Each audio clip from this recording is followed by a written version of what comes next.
ورحمۃ اللہ وبرکاتہ۔ آج کا میرا یہ پیغام ان عامل راقی حضرات کے لیے ہے جو جادو جنات کے علاج کے لیے اپنے آپ کو وقف کیے ہوئے ہیں۔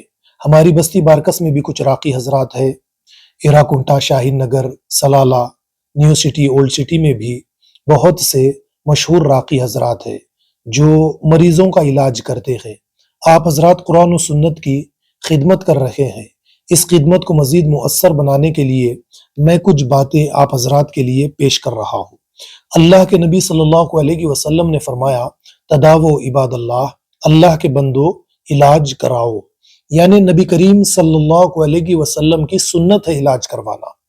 علاج جیسے پیٹ کا علاج، دل کا علاج، آنکھ کا علاج، یہ سارے علاجات ہم ڈاکٹر سے کرواتے ہیں۔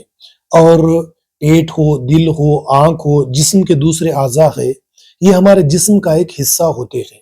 جس طریقے سے یہ اعضاء ہمارے جسم کا حصہ ہے، ویسے ہی دماغ بھی ہمارے جسم کا ایک حصہ ہے۔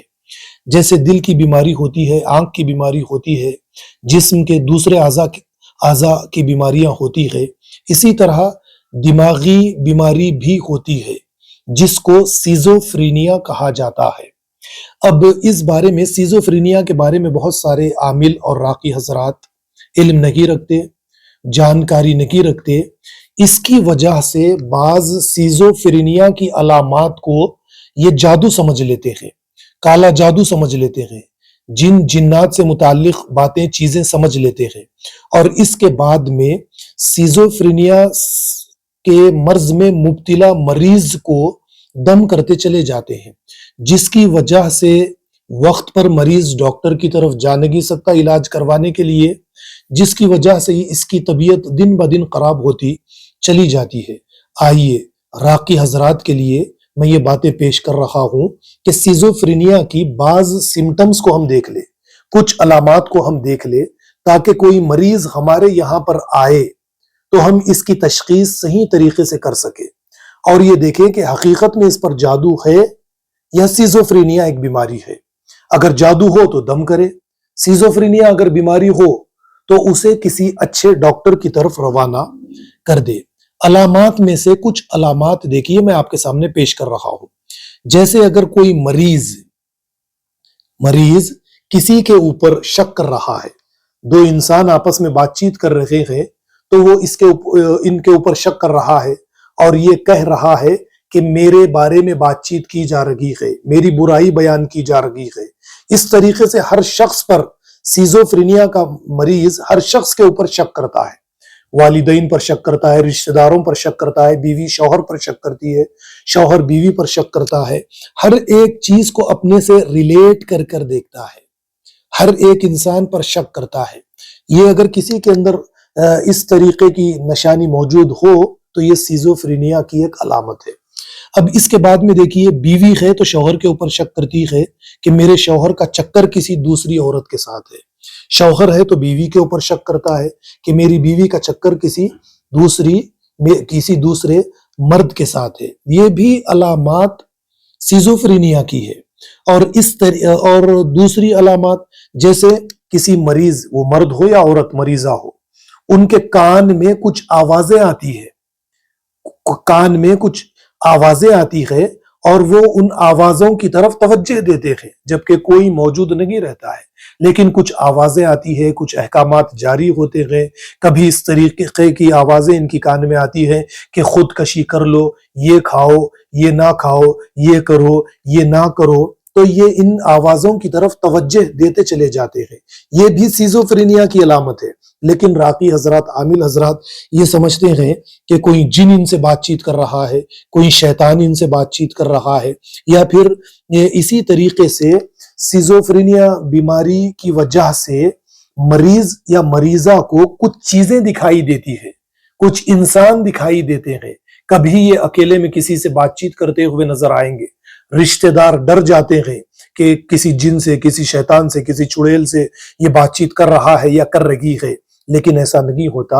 سیزوفرینیا بیماری کی وجہ سے، یعنی انسان کے دماغ کے جو کیمیکلز ہے، جیسے ڈوپامین ہے، سیروٹونین ہے، یہ کیمیکل بیلنس خراب ہونے کی وجہ سے یہ چیزیں ظاہر ہوتی ہے۔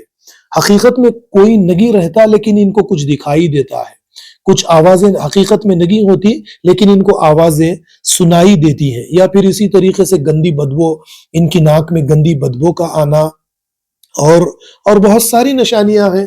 انہی نشانیوں میں ایک نشانی کہ بعض اس بات کا دعویٰ کرتے ہیں کہ ہم سے کوئی ہم بستری کر رہا ہے، اور راقی عامل حضرات یہ کہتے ہیں کہ کوئی جن یا شیطان ہم بستری کر رہا ہے۔ یہ ساری چیزیں سیزوفرینیا کی علامات ہیں، اور بہت ساری علامات ہیں، پھر کبھی آپ کے سامنے رکھوں گا، لیکن یہ دماغی بیماری کی علامات ہیں۔ عامل حضرات، راقی حضرات کے لیے اب یہ ضروری ہے کہ اگر وہ اللہ کے دین کے لیے اس راستے کو انہوں نے اختیار کیا آخر رقیہ شریعہ کا، تو اللہ کے لیے ان کی یہ ذمہ داری ہے کہ مریض کی صحیح رہنمائی کر دے، ڈاکٹر کی طرف روانہ کر دے، یا پھر کچھ دن دم کر کے دیکھ لے۔ اگر دم سے کچھ فائدہ نہیں ہو رہا ہے تو فوراً انہیں کسی اچھے ڈاکٹر کی طرف روانہ کر دے تاکہ انہیں شفا مل جائے۔ نبی صلی اللہ علیہ وسلم نے دم کی بھی اجازت دی، یعنی دم کرنے کی اجازت دی ہے، اور اللہ کے نبی نے طبیب کو بھی بلایا اور دوا بھی کروائی ہے۔ میں یہ بھی نہیں کہوں گا کہ دم کرنا غلط ہے، لیکن کام کے طریقے میں تھوڑی تبدیلی لائے۔ آپ کا کام اس وقت بابرکت ہوگا جب آپ مریض کو وقت پر ڈاکٹر تک پہنچا دیں گے۔ اگر ایک دماغی مریض کو جادو جنات سمجھ کر مہینوں سالوں اس کا علاج دم کے ذریعے کیا گیا، اور اس نے خود کو یا کسی اور کو نقصان پہنچا دیا، یا زندگی بھر کے لیے وہ دیوانہ ہو گیا، یا زندگی بھر کے لیے اس کا مرض ختم نہ ہو کر اس کے ساتھ جڑ گیا، تو اللہ کے یہاں پر ہم کیا جواب دیں گے؟ اللہ کے یہاں پر ہم جواب دہ تو ہوں گے نا۔ آپ حضرات سے میری یہ گزارش ہے کہ دم کریں، اگر مریض میں بہتری نہ ہو تو ڈاکٹر کے پاس فوراً مریض کو بھیج دے۔